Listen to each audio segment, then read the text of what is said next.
Story 1. Someone I know personally, my aunt, bled out after her dialysis access port in her arm ruptured. It was the worst, as those few minutes alone must have been terrifying. Story 2. A friend of my cousin experienced a fuel leak in his Jeep while on some back roads after a fishing trip. He pulled over to fix it, and while it was cold outside, the exact circumstances of the accident are unclear. The vehicle rolled onto his jacket near his chest and pinned him down. From the messages he attempted to send, but without cell service, it was evident that over 10 hours passed between when he was trapped and when he sent his last message. The cause of death was determined to be hypoxia and possible cardiac arrest, indicating that he did not just get crushed.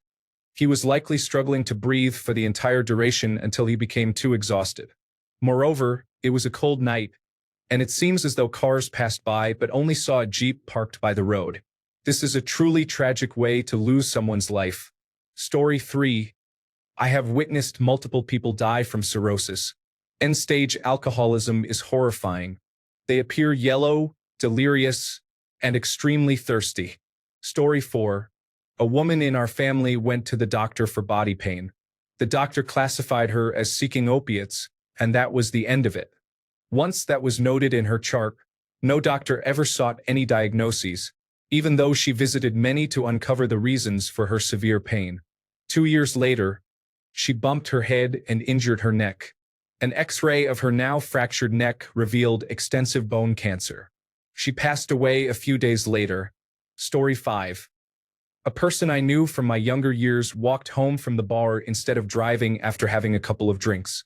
A drunk driver in a pickup truck ran a red light and collided with a sedan driven by an elderly man, who then crashed into the pole holding up the traffic signals. My friend was caught between the car and the pole. He died when the car was pulled away from the pole but was awake and aware, knowing he would not survive when the vehicle was removed. He was a wonderfully kind and considerate person, and it is so unfair that he died such a tragic death. Story 6. My cousin and her family were struck by a semi-truck after they pulled to the side of the road to change her son's diaper. They didn't know there was a baby in the vehicle until after the family asked if he was okay. It was the saddest funeral I've ever attended. Rest in peace. Story 7. We lived in an apartment building that had an elevator with an accordion gate that you had to close yourself from the inside, and at some point a self-closing door was added on the outside. The elevator wouldn't operate until both were closed. There was a 7-year-old boy living in the building before we moved in who was playing hide and seek one day and decided to hide between the inner gate and outer doors. Someone called the elevator from another floor, and he was unfortunately caught as the elevator went up. Ironically, the self-closing outer doors were likely added for safety reasons. Story 8. My best friend was murdered. The assailant pushed him from behind, and when he fell to the ground, jumped on his head. The injuries were so severe that all the medical staff could do was keep him unconscious until he died. My cousin was murdered by her unstable boyfriend. He stabbed her multiple times. Story 9. When I was in middle school, a classmate's older brother was involved in a single-car accident. Local neighbors called first responders, but due to miscommunication and the location of the wreck, which was on the threshold between two districts, no first responders arrived. The car caught fire with him trapped inside and he died. Story 10. A man staying in a cabin up north went outside and was ambushed by 2 polar bears. It was reported that his family was advised not to buy a casket because there was not enough of him left to bury. Story 11. My mother-in-law's cousin and his wife were in a car accident. They could not get out and the car caught fire, resulting in their tragic deaths. The funeral was closed casket. Story 12. A farmer placed a bale in the bale buster, and it got stuck. Instead of using the loader to push it down, he jumped on it while the machine was running. The bale came loose, went through the buster, and he followed. He was shredded into pieces. Story 13. I was driving 3 days before my birthday, 12 years ago this January. My friend was home from winter break during his first year of college. We picked him up, and I drove to the local Walmart, which was 5 minutes away. We were hit by a drunk driver going 75 in a 35 zone. The car spun and I couldn't breathe. After a moment, I came to and looked behind me to check on my friend. He had a sliver of metal from the grill of the truck that hit us in his neck. His eyes were lost and confused. He was gone within moments. That is burned into my memory. I will never get past it. Story 14. My grandfather, in perfect physical health, died of Alzheimer's disease. His body just forgot how to do everything. A neighbor who drove a gravel truck was in an accident where he hit something with the front of the truck.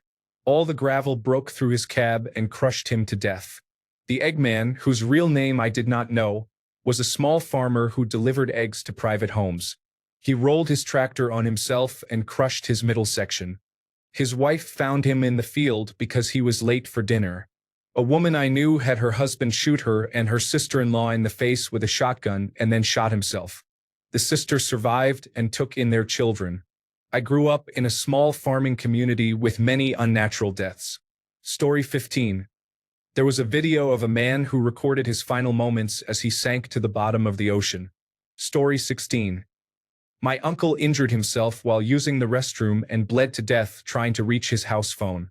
Story 17. I never intended to tell this story, and I must give a disclaimer. It is really bad. A friend of mine in the military was a crime scene photographer. He was called to the home of another military member who was deployed. The man had a wife and a 2-year-old child at home. The wife slipped in the shower and died. But that wasn't the worst part. The poor child was still alive and no one knew. The wife had been dead for weeks by the time they found her. The child, on the other hand, had only recently died when they arrived. There were little fingernail scratches and bite marks on all the cabinets and pantry doors, but they were all child-proofed shut. He couldn't access any food or water, so he died of starvation and dehydration. That really affected my friend for a long time because he had to photograph all of it. Story 18. I still remember it like it was yesterday. My friend was being abused by his family, and in the summer of 2017, he was training to join the military to escape. His mental health was deteriorating fast, and we took turns trying to keep him at our houses so he wouldn't have to go home. One day, he was walking home from the gym along the tracks of a freight train that ran through our town. He had his headphones in and was sideswiped, killing him instantly. The train company ended up compensating his mother, but we, his friends, were filled with grief as we watched his memorial flash on our local news. We were supposed to go out for macaroni and cheese the day after he died before we knew he was gone.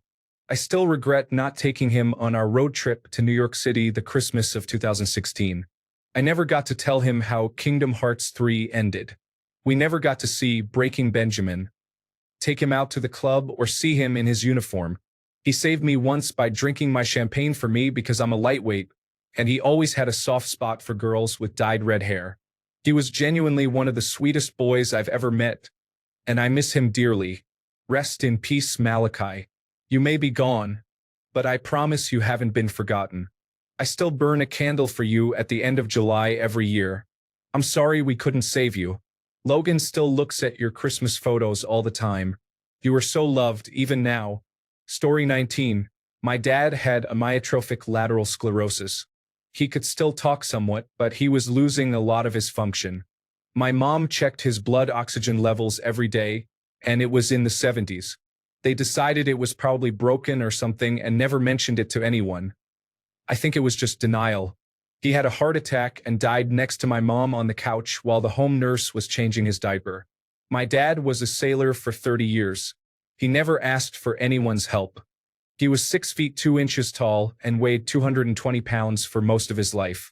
He died knowing his body was failing him as a stranger changed his diaper. I guarantee he would have told me to just shoot him if he thought that's how he was going to go out. Story 20. I know of a person who drowned in a lagoon of liquid manure on a neighboring farm. An acquaintance of mine died after falling into a mixer wagon, a machine that mixes and grinds feed for cattle. They found one of his shoes. Farming is dangerous in ways most people will never understand. Story 21. One of my students, almost exactly 2 years ago, was dirt biking and crossed the highway where he was hit.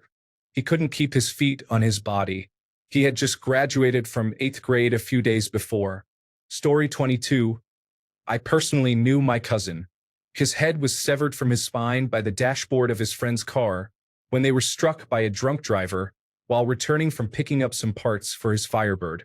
Our uncle finished the car in his memory. My cousin was the only fatality. His murderer received very limited jail time.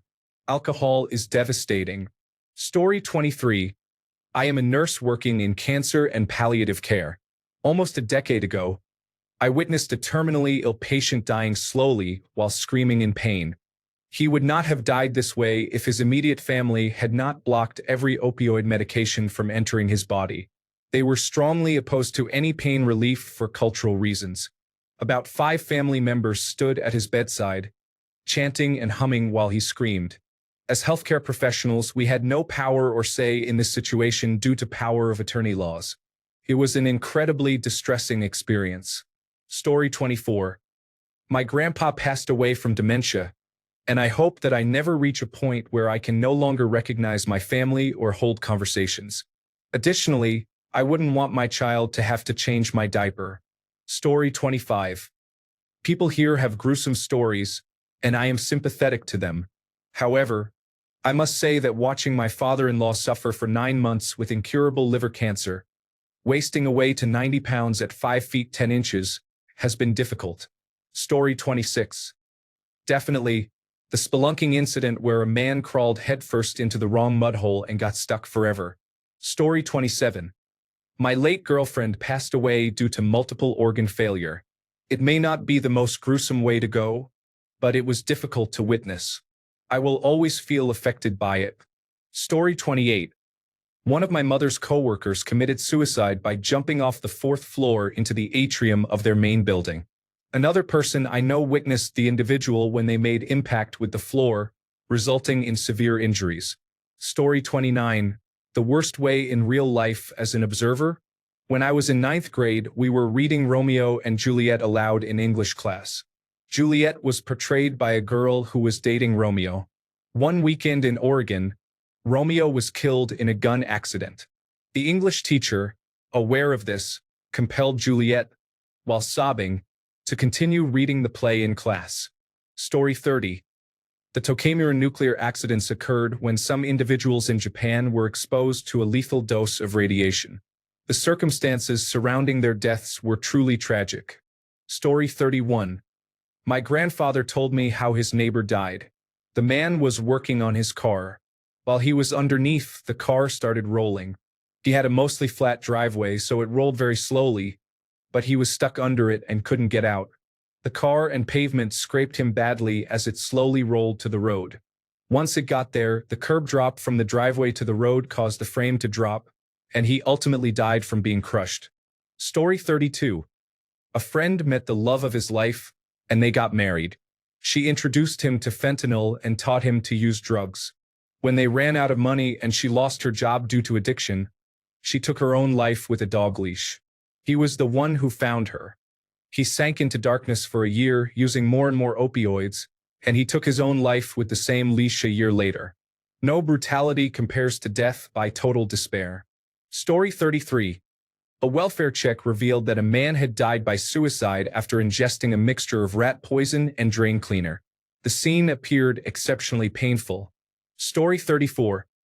I saw a video online where an older couple was crossing the street in front of a parked semi-truck. The wife tripped as she stepped down, and her head landed immediately in the next lane in front of the tire of another semi-truck that was passing. You never saw it coming because of the parked semi-truck. It was over the moment her head hit the pavement. Very graphic. I will never forget that one. I can't imagine what the husband went through. It goes to show, never cross in front of anything you can't see behind. Story 35. In high school, my economics teacher was electrocuted in a freak accident that made headlines. Huge power lines fell into his yard during a storm. He let the dogs out, and they immediately died upon hitting the lawn. He ran to see what happened to his dogs and died as soon as he stepped off the patio. His house then caught fire from the sparking wires. His wife was trapped on the patio, holding their baby, stuck between a burning house and an electrified lawn with her dead husband and dogs. Firefighters rescued her and the baby somehow. Thousands of people came to pay their respects. It was one of the saddest and largest funerals I have ever attended. Story 36. A semi-truck hauling a fuel tanker overturned and landed on a Volkswagen Bug, resulting in the three occupants burning alive and needing to be identified via dental records. The guys in the Volkswagen were friends on their way to go scuba diving. When my father told my grandmother that his brother, my uncle, had died, she thought he was joking with her and slapped him. I always figured being trapped and burning to death, knowing you won't see your wife, daughters, or family again, must have been mental torture. Unbeknownst to my uncle and his wife at the time, she was about 5 weeks pregnant and gave birth to another daughter 8 months later. Story 37. I lived near a factory before it shut down. There were 2 large steel wheels that pressed sugar cane together to extract the juice for sugar production. A man fell into the sugar cane and got caught in the machinery. Story 38. Not someone I personally knew, but I read some autopsy reports for my job. The most interesting one I encountered was a man who was hospitalized due to an injury. He was so constipated that he vomited fecal matter and ultimately choked to death on it. Story 39. A distressing incident occurred at a Walmart near my daughter's location in Halifax. I heard from a source that it was deemed a suicide by local police. Story 40. Junko Furuta was tortured and starved for 40 days, then encased in concrete while still alive. Her case is one of the most disturbing things I have ever read. Story 41. A man from my hometown was seriously overweight, to the point where he became a shut-in. At one point, he broke his femur while walking from his living room to his bedroom. He was not found for over 3 weeks, and it was inferred that he had been alive on the floor for at least 3 days but was unable to stand up or reach the phone. Emergency responders had to use specialized equipment to cut open the door frame to rescue him and employed a tractor bucket to move his body, as it was too large to fit in the ambulance. Story 42. Suicide. A friend from high school was bipolar and went off her medication to have a baby. Cost her life. Story 43. I saw a story where someone slipped on a banana peel and hit their head, like a literal cartoon death. I don't know if I should cry or question reality. Story 44. An uncle died from a heart attack in the middle of the night. His wife found him the next morning on the bathroom floor, having fallen off the toilet. She died in her sleep 2 months later. They were married for 51 years. Story 45. My wife worked for a city in Southern California. One of the street maintenance workers was caught in a wood chipper. It was a tragic situation, but when his wife was informed, she persistently requested to see the body. Story 46. This might not be the exact kind of reply you were looking for, but I went to school with a boy who was stabbed to death by a homeless man his family had taken in. We were 12. I didn't know him well, but a close friend of mine had a childhood crush on him when they were in elementary school. He came from a wealthy family, the kind with a white picket fence, 2 parents, a sports prodigy son, and a daughter at university. They were amazing people who did charity work and adopted rescue greyhounds. They took in a homeless man to help him get back on his feet, assisted him in finding a job, and housed him until he could get his own place. After he moved out, the parents stopped paying his phone bill. One morning before school, he showed up at their house and tried to kill them all, even killing their dog. The father survived, and fortunately, the daughter was on campus about 3 hours away. I remember seeing the police cars that morning. He lived about 2 minutes from my house because our hometown is tiny. I think it affected me the most because I can't imagine that my classmate understood anything about the situation. I can't imagine waking up for a normal school day and then dying in my living room with my mom and my dog.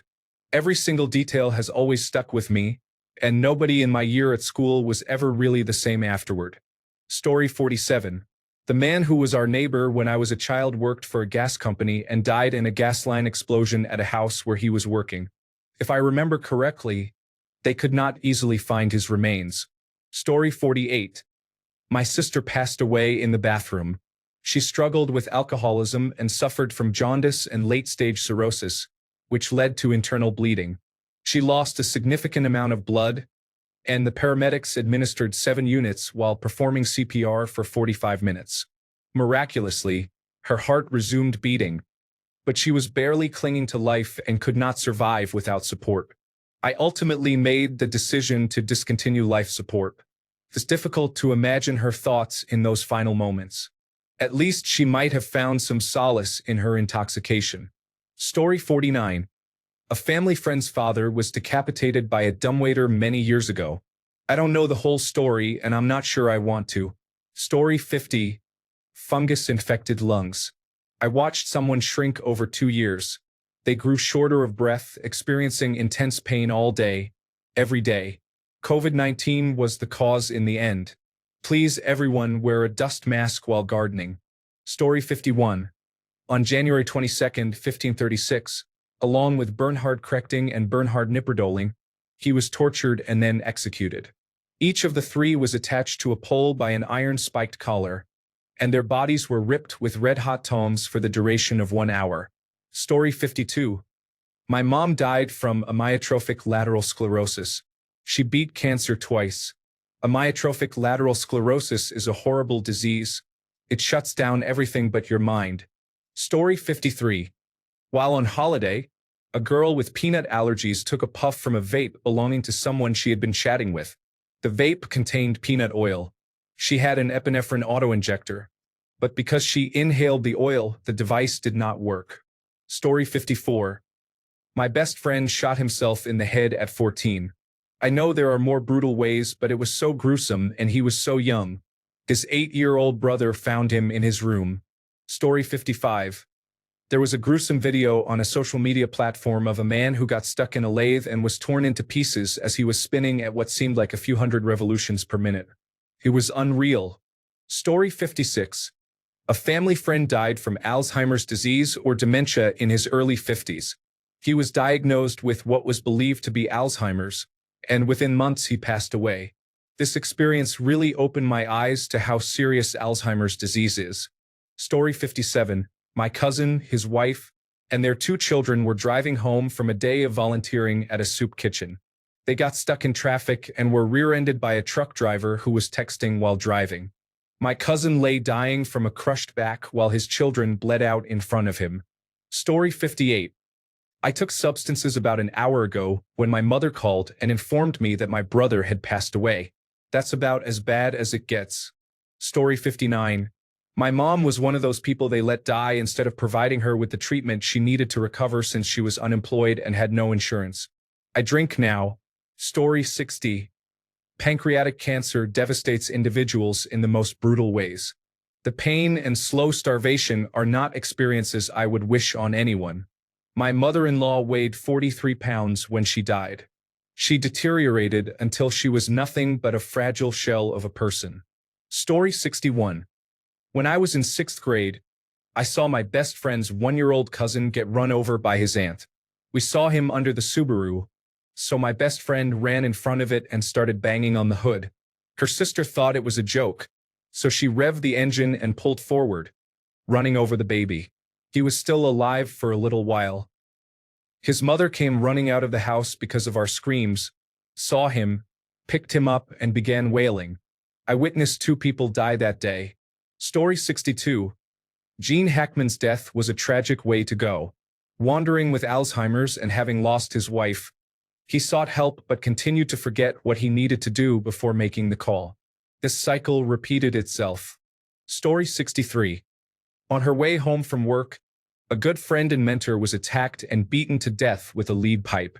Under her fingernails, they found the skin of 4 different people. One suspect was eventually identified through a DNA profile 17 years later, while already serving a life sentence for unrelated crimes. She was a member of the Army National Guard and a licensed generator technician. A tough woman, but not tough enough. Story 64. I'm sure there are worse methods, but I found my 13-year-old daughter after she hanged herself 2 years ago. That affected me in ways I can't explain. Story 65. I was a freshman in high school riding bikes with 2 friends. One was in front of me on the sidewalk and the other was beside me. The one beside me didn't want to ride on the sidewalk because roots were penetrating the pavement, making it uneven while he rode with a can of soda in his hand. I heard a loud boom and saw sparks beside me. A drunk driver hit my friend, and he flew 50 feet onto someone's lawn. The driver fled the scene but turned himself in the next morning when he was sober to avoid a driving under the influence charge and only served 2 years. My other friend and I attempted CPR, but his body was mangled, and he was gurgling blood. It took what seemed like an eternity for rescue to arrive while my friend and I sat on the side of the road next to his body, just praying he would be okay. He was pronounced dead at the hospital. Before he got hit, we were telling him to get on the sidewalk because it was getting dark. My friend's last words were, "The road is so smooth. It's like an adventure for my tires." Story 66. My cousin was involved in a fatal car accident with her boyfriend, who survived as a passenger. She was going through a four-way stop when others failed to stop and collided with them. A piece of metal from their vehicle severely injured her, resulting in instant death, so she did not feel pain. Thankfully, her boyfriend survived with a few minor bruises and a sprained wrist, but he felt significant survivor's guilt. Story 67. I found my mom dead after speaking with her just 40 minutes earlier. She was about to make a rotel dip and seemed perfectly fine. That was last Friday. Story 68. There was a guy a year older than me and we attended the same school. The other kids in my class and the one above were troubled, involved in drugs and other negative behaviors. In late 2023, he and some boys from his class and mine traveled to a nearby town for a drug challenge. He ended up overdosing. The other boys thought he was joking or passed out and began recording while writing on his face. They sent the video to many people and it circulated widely. They left him there and the next morning we found out he was gone. His family has never received answers about what happened that night or what substances he took. We weren't exactly friends, but he transitioned from bullying me like the others to being the only one who told them to stop and leave me alone. I sometimes cry because that meant so much to me. I can't believe he's gone. His loss is profound, and I will always have respect for him. Rest in peace. Story 69. Dementia feels like a funeral in slow motion. The person you love is gradually replaced by something else, like a ghost who doesn't recognize you and is indifferent to your attempts to care for them. Story 70. Watching my grandfather waste away with Alzheimer's was incredibly difficult. He was a strong and loving man, and seeing what he became in the end was devastating. I remember our last Thanksgiving together. He had forgotten how to chew, which was shocking to me. He was a great man who deserved so much better. Story 71. My best friend became involved in drug dealing. He did it with another close friend of mine who, despite dealing drugs, was very innocent in nature. A few individuals approached them for marijuana. 2 of those kids wanted it for free, while the other 2 had intentions of violence, unbeknownst to the first 2. They robbed my friend. When my best friend tried to confront them after they threatened a girl with a gun, he was shot and died immediately. The 2 who only wanted free marijuana fled, as they were not prepared for violence. The other 2 then seized my good friend, who was also shot but still alive, along with his father. They dragged them outside and forced them to kneel. They told them to say their prayers and shot both of them in the head. My good friend was in a coma for 4 days before being taken off life support and dying. His father, who was not a good person, made a full recovery. Story 72. A biker died when a runaway kite's thread flew across the street. The biker rode right through it and it slashed his neck. Story 73. A family friend of ours slipped in the shower and cracked his head open. The emergency medical technicians said he was probably there for about an hour before he passed. He was an older gentleman who would always help us with our vehicles, as he was a mechanic. It breaks my heart to think of him lying there alone and unable to help himself after he went out of his way to help others so often in his life. It hurts even just typing this. Rest in peace, Jimmy. Story 74. My childhood best friend was planning to move back home to Iowa from Phoenix because her boyfriend was emotionally abusive. He decided to go with her on her last trip to the Grand Canyon as a final goodbye, then pushed her into the Grand Canyon and jumped after her. Story 75. My brother was killed last year. He was a pedestrian and was hit by a driver going 45 to 50 miles per hour. She fled the scene of the accident and was later found. She was highly impaired and had her child in the car. The impact was so severe that he died at the scene, and a piece of his shirt was lodged in her grill. It was traumatizing. He was my only sibling and died alone on the street at age 43. My mother is still struggling to cope and will never fully recover. The trial lasted 3 days and took the jury 1.5 hours to find her guilty on all counts. Thankfully, she is serving time in prison. Story 76. My dad went from being a strong, healthy 190-pound man to suffering from bone cancer. It's horrific. I don't even have memories of his last day. Story 77. A family friend has Lou Gehrig's disease. He was a strong man who withered away to skin and bones after losing the ability to eat. It is a tragic disease. Story 78. Holding the person you want to save more than anything in your arms as they pass. You would give your life for them in a heartbeat, and there is nothing you can do. Story 79. My dad fought metastatic cancer that had spread to his liver. He struggled for 6 years when he was given 6 months to live. He refused all pain medications in his last week. He faced cancer on his own terms. Many suffer from complications or other issues, but he made cancer take him. After he passed, the room was covered in blood. Best we can gather is that the cancer finally reached a major vein in his liver. There were several pints of blood that flowed from his mouth. He fought for every minute he could and made death take him away. I can't imagine how much pain he was in, but I respect his fight. Story 80. A close friend in high school woke up late for school and went to wake her mom to ask for a ride, but found that her dad had killed her mom with a machete. Story 81. A person was found who had hanged themselves around Halloween. This occurred near a house in a public area. Initially, everyone thought it was an impressive decoration until someone investigated and discovered the deceased individual. They had been hanging there for several hours. Story 82. The lady who gave birth to me is not my mother. My mother is the woman who raised me. About 2 years ago, she was arguing with her boyfriend around 3 in the morning on Highway 55 in St. Louis. She became upset and demanded to be let out of the car. Details are still unclear because her boyfriend did not provide much information. She wandered along Highway 55 for a while, but no one is sure for how long. She was struck by a car that then drove off. Since she was small, perhaps the driver thought she was an animal. We don't know. She was subsequently hit by about 20 to 30 other cars before someone finally pulled over and realized that something was wrong. Story 83. I believe that not knowing is actually worse than knowing. When someone goes missing, each passing day reduces their chance of survival. You cling to a sliver of hope, yet deep down you realize that the person is most likely deceased. It is heartbreaking. Story 84. A relative had weight loss surgery, but something went wrong in the days following. My mom received a call around 5 a.m. from her dad, who said his girlfriend was vomiting blood. She went down immediately, and an ambulance was called. She was somewhat stable when she arrived at the hospital, but she was still vomiting blood and bleeding internally. She was transferred to a better hospital immediately by helicopter. Once there, she continued violently vomiting blood and was expelling large blood clots. They ended up giving her large quantities of blood to try to keep her alive, but she was expelling it too quickly for it to be effective. I did not witness it all firsthand, thankfully, but my mom, who is a nurse, did. She described how the doctors and nurses were covered in blood, and the entire room was coated in it.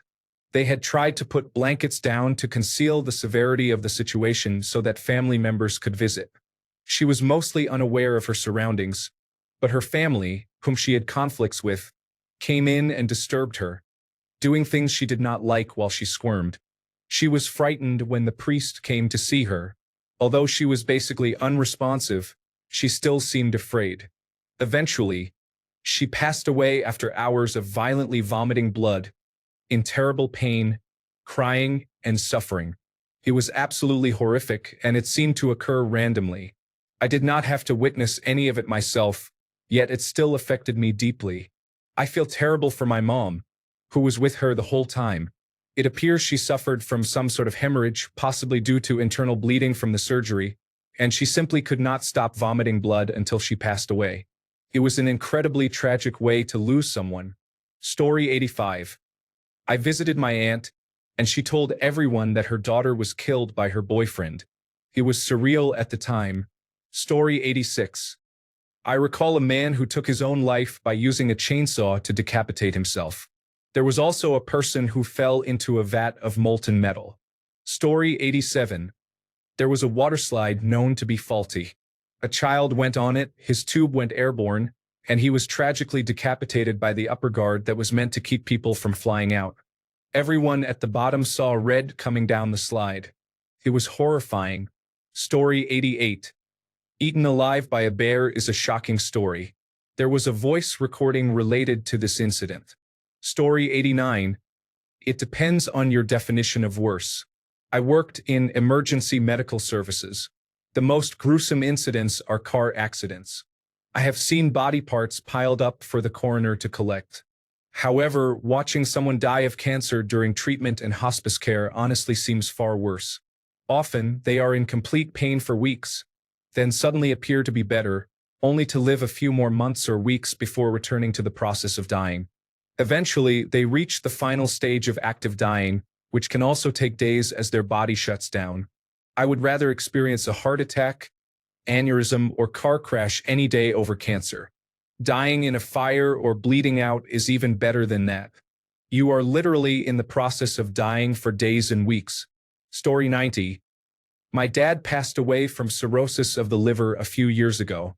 He was in so much pain that he had to take morphine constantly. While it may have provided temporary relief, looking at his face, it was clear he would have preferred to be somewhere else. Please do not drink. Story 91. A school teacher was intoxicated and fleeing the scene of a hit and run when she struck my uncle in a crosswalk. He was killed on impact, with a blood smear left behind the car. She was intoxicated while driving to school in the morning. Story 92. Of people I personally know, I would have to say a close friend from high school was an absolute perfectionist. She was accepted into a prestigious medical school, and I don't know what happened after that because she cut everyone off abruptly.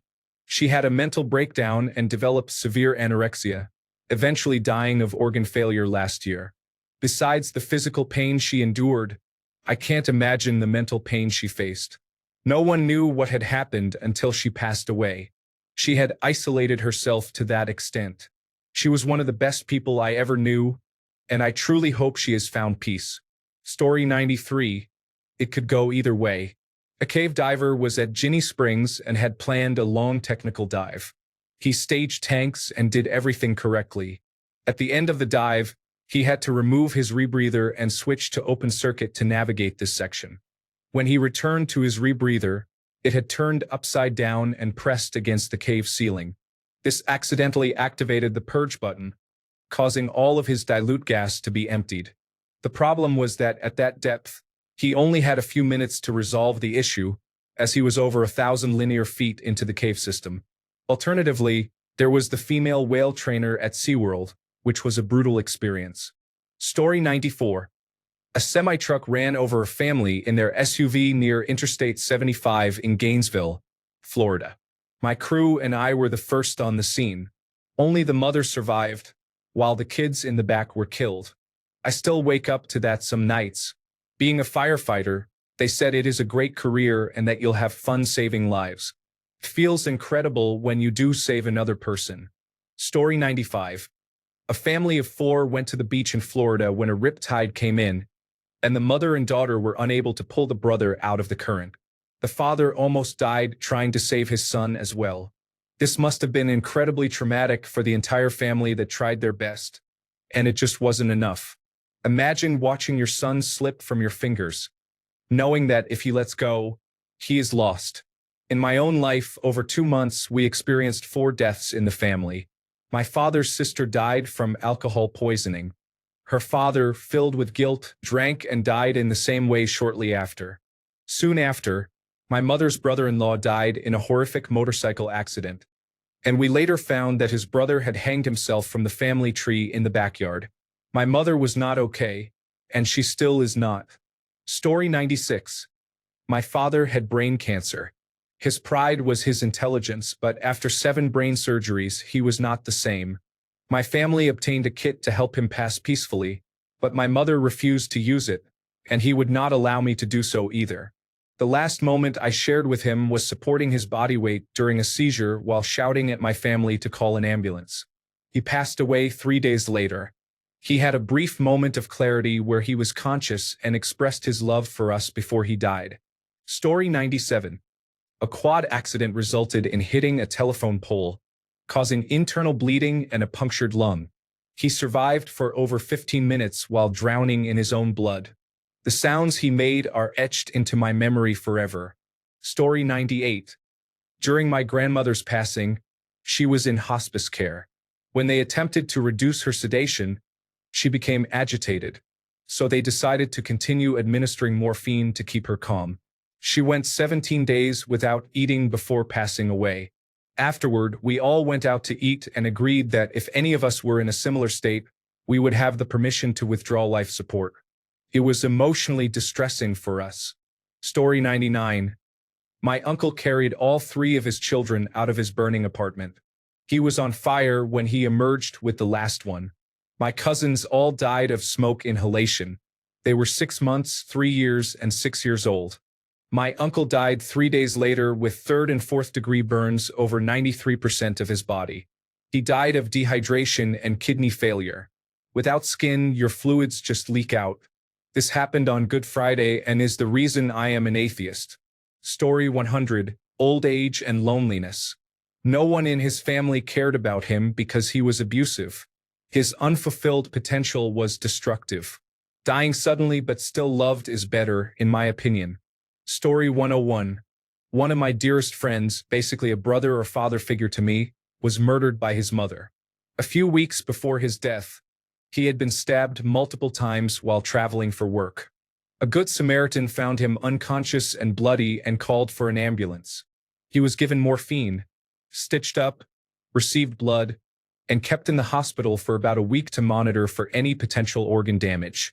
I went to see him as soon as I could, extremely relieved that he was alive. We had a history of dark humor, so when I visited him after he was discharged, I tried to make him laugh. The last thing I said to him before I had to leave was, "I'm not taking advice from someone recreating the Ides of March. Also, you rat bastard. You promised we'd hang out on my birthday, and I doubt you'll keep your word. God, you really suck." He chuckled and scolded me for making him laugh when he was in so much pain, as he had been taken off morphine. A few weeks later, I was taken to a police station. I thought it was about the stabbing, but it was not. He had been poisoned to death while recovering in his childhood home. He had gone there to find comfort while he healed, but instead, his mother had helped in restraining and poisoning him. The police showed me photos of the scene and the autopsy. Then they revealed the ridiculous reason I was being questioned.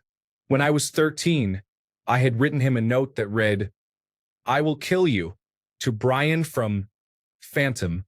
He thought it was the funniest and most ridiculous thing ever. He kept it in his wallet to pull out whenever I would make another empty threat in jest or if he just wanted to embarrass me. He cherished that note like a parent keeps a child's crayon drawing. He told all his friends how morbidly endearing he found it. Our little inside joke was being used as evidence that I had something to do with his death, a death that shattered me. I still miss him every day and wish I had talked him out of going to his childhood home. During the investigation, I learned that his mother had been plotting to kill him for years. A nanny who grew up with him came forward and said that multiple times she had caught his mother trying to kill him. However, as an employee of the family, she was afraid to come forward because she had lived under their roof, eaten their food, and received wages directly from them. His motorcycle accident a few years earlier was also found to be the result of his mother's actions. I think his death may not be the most gruesome I know, but it strikes me as the worst because it was the culmination of years of attempts. His childhood home, where he thought he would recover peacefully, had been a death trap all along. All the incidents that his nanny recounted broke my heart. He spoke so fondly of her to me and described his childhood home as a wonderful place where he felt loved and safe. In the end, it was his childhood home where his mother finally succeeded in killing him. She didn't want to be a mother, but she couldn't leave the comfortable life her husband's money provided. Dying to your mother's hatred while believing she loved you must be the worst feeling. He knew they had their disagreements, but he genuinely spoke of his mother as a good person who was just awkward to talk to because he spent more time with his nanny. I regret the note I wrote. I regret the last thing I said to him, even if it was a joke, and I regret not picking up the phone during my break at work when he called. He didn't leave a voicemail, and I didn't call back during my lunch or after my shift. The day after that phone call I missed, he was dead. I will always miss you, not Brian. You will always be my brother Brian. I apologize for rambling. I got emotional. In summary, a friend was murdered by his mother and her associates by poison while recovering from an unrelated stabbing during a business trip. I found out because a note I signed with my name at 13 was seen as evidence. This situation frustrates me because the people who knew him think it's tragic, but those who knew his mother believe she was innocent, and the nanny was just trying to slander the boss who fired her. Story 102. I have the worst death story, and I truly wish I had never heard it. A man was using a wood chipper, a machine where you feed branches into a chute and chips come out the other side. His toddler wanted to help but failed to let go of the branch. The father saw his toddler get pulled through the wood chipper. Story 103. Someone I know mentioned that my great-great-grandmother was accidentally buried alive. They discovered this when her son had her exhumed to retrieve a ring she was buried with, and the inside of the casket was torn to shreds. I never met her, but family lore suggests it couldn't have happened to a more deserving person. As for the worst way to die, many will likely mention various types of torture, but I believe I will go with Creutzfeldt-Jakob disease. It leads to a death similar to that of rabies. Story 104. One time, a full bird colonel gathered about 200 Marines for a presentation on post-traumatic stress disorder, and he shared his battle with it along with the following story. Fair warning, this may get gruesome. At the time, he was a captain in a tank battalion during the 2003 push into Iraq. He was tasked with penetrating a city and neutralizing any Iraqi Republican Guard and other resistance for the main force that was scheduled to come through the next day. There was one building he couldn't reach because it was heavily guarded, and several other buildings obstructed his path. He decided the only way through was to fire one of his tanks through another building to strike the stronghold. The strike was successful in creating an opening to hit the target. But what he didn't know was that the building he ordered to be fired upon was an apartment complex where families were unable to evacuate due to fear of the Iraqi government. Among the casualties were 2 children who were not directly hit by the strike but were affected by the shockwave of the tank round. The mother was unharmed, and the bodies of the children were brought outside before the Marines moved on. The bodies were severely mangled, and the captain had to console the mother and provide her with paperwork to file a report with the United States government for the loss of her children and home. He witnessed the scene as the mother cried over them, and he said that was the worst day of his life, knowing it was his fault they were dead and that the mother would never hold them again. The colonel emphasized that because of that day, the standard operating procedure was changed, ensuring that tanks are no longer permitted to blast through one building to strike another target. The tragic deaths of 2 children likely saved the lives of tens of thousands of others, but at that cost, it is hard to accept. Thanks a bunch for sticking around till the end of the video. Remember to subscribe, and until next time, stay awesome and goodbye.